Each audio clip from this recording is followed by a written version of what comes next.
ये सब कुछ तुमने करवाया है? अरे नहीं जान, तो मैंने तो तुम्हें कहा था कि मेरी बात मान जाओ। नहीं तो अभी अंकल जी को सिर्फ गाड़ी छू के गुजरी है, कल को वो गाड़ी के नीचे भी आ सकते हैं।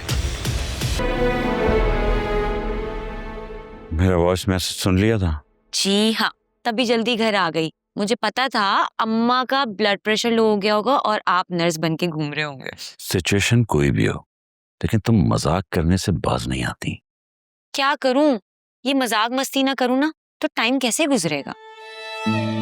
वैसे मुझे अभी भी यकीन नहीं आ रहा कि जोया ने असफर को थप्पड़ मारा है। यही थप्पड़ अगर असफर भाई की माँ ने उनको मारा होता ना तो जोया बाजी की जिंदगी बर्बाद ना होती। लेकिन अभी भी वक्त है, वो अपनी जिंदगी नए सिरे से शुरू कर सकती है। आई गेस अब आपको खानदान में अनाउंस कर देना चाहिए कि जोया बाजी की खुला हो रही है। नहीं भाई नहीं, अभी खानदान वालों की बातें सुनने का मेरा कोई मूड नहीं है। जब वक्त आएगा बता देंगे। कह तो सही रहे। अच्छा चले, आप अम्मा के पास जाएं, मैं जरा कमरे से होके आती हूँ। बस 5 मिनट बाद मैं आऊंगी उनका दोबारा ब्लड प्रेशर चेक करने, ठीक है? अरे हाँ, वो जोया को भी चेक कर लो, कब से कमरे में बंद बैठी है। चेक कर लेती हूँ। लेकिन बाबा, असफर भाई कितने घटिया आदमी है। हमें ना उनसे अलर्ट रहना चाहिए। यकीनन वो कोई ना कोई घटियापन दोबारा दिखाएंगे। हाँ, कह तो तुम ठीक रही हो। वैसे तुम्हारे ख्याल में क्या करना चाहिए? ये किसकी कॉल आ रही है बार बार जो तुम काट रही हो? न्यूजीलैंड से आ रही है। फिर तो बहुत जरूरी है, उठाओ उसको। थोड़ी देर में उठा लूंगी, लेकिन मैं आपको बता रही हूँ, आप बताएं ना बताएं खानदान वालों को, मैं बता रही हूँ कि जोया बाजी की खुला हो रही है। अभी तो पता चलेगा कि कौन अच्छा है कौन बुरा। जो खानदानी होंगे वो हमारा साथ देंगे, वरना क्या? वरना कुछ नहीं।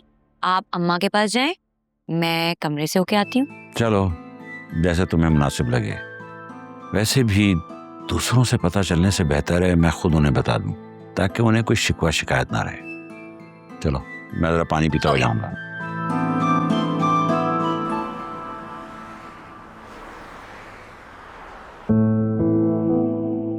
अम्मा बता रही थी घर में बड़ा ड्रामा लगा है। मुझे तो अपनी जिंदगी ड्रामे से कम नहीं लगती। आप टेंशन क्यों लेती हैं जोया बाजी? हम हैं ना आपके साथ। और अगर उस घटिया आदमी ने कोई घटियापन दिखाने की कोशिश की ना तो सीधा मैं पुलिस में कॉल कर दूंगी। जब थाने में जाएगा ना अंदर और पड़ेंगे उसको 2 जूते, तब सारी अकल ठिकाने आ जाएगी उसकी। घटिया आदमी बेटी के सामने अपनी बीवी के किरदार पर इल्जाम लगाएगा। ढीठ इंसान। ऐसे मर्दों को तो ना पैदा होते ही मर जाना चाहिए। हाँ? तुम्हें पता है, आज मुझे एहसास हुआ कि मैंने उसके साथ जिंदगी गुजारकर कितनी बड़ी गलती की। जोया बाजी, गुजरा वक्त कभी भी वापस नहीं आता, लेकिन जो बच गया है उसको तो हम खसारे से बचा सकते हैं ना। जानती हो जिंदगी का सबसे बड़ा खसारा क्या है? क्या? एक ऐसे इंसान की बेवफाई को झेलना जिसके लिए पूरी जिंदगी आपने सच्चाई में गुजारी हो, जिस पे मैंने अपना सब कुछ वार दिया, पूरी जिंदगी दे दी, और उसने मुझे क्या दिया?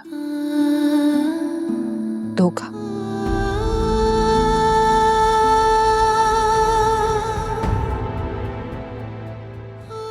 इतना घटिया खुदगर्ज इंसान। अगर इंसान कोई जानवर भी पाले ना तो उससे भी उनसियत हो जाती है।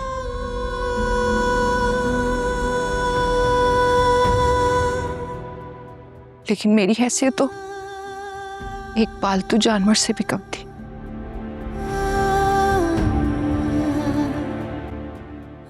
मैं एक पालतू जानवर से भी बुरी थी। मैं इतनी बुरी थी कि मेरे साथ ये सब कुछ हुआ। जोया बाजी, आप खुद को अंडर एस्टिमेट क्यों कर रही हैं? मुझे लगता है खसारा सिर्फ तब होता है जब इंसान अपनी पहचान खो दे। आपने तो अपनी पहचान दोबारा पा ली है। आपने उस इंसान को आईना दिखाया है। आपने बिल्कुल ठीक किया है। और झूठे इंसान से रिश्ता तोड़ना कमजोरी नहीं, बहुत हिम्मत की बात है।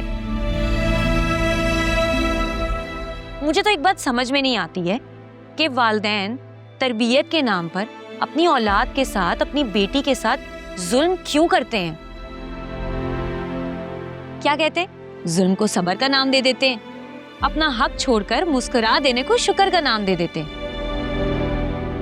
और अगर बेटी शिकायत करे, शिकवा करे या अपने हक के लिए आवाज उठाए तो उसको कहते हैं कि ये नाफरमान हो गई है, पागी हो गई है, और उसको दर्ज देते हैं कि इन चीजों से दूर रहो।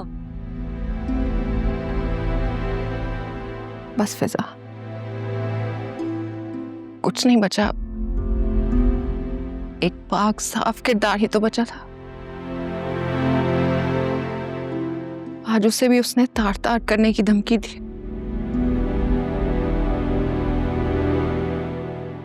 खोने को कुछ नहीं रहा।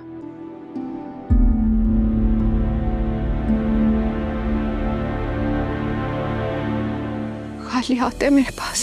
जानो दे हमने सदके में वारा है, इश्क में जीते जिस इश्क ने मारा है, दिल इश्क में हारा है, दिल इश्क में हारा है, दिल इश्क में हारा है, दिल इश्क में हारा है, तेरे इश्क ने मारा है, तेरे इश्क ने मारा है।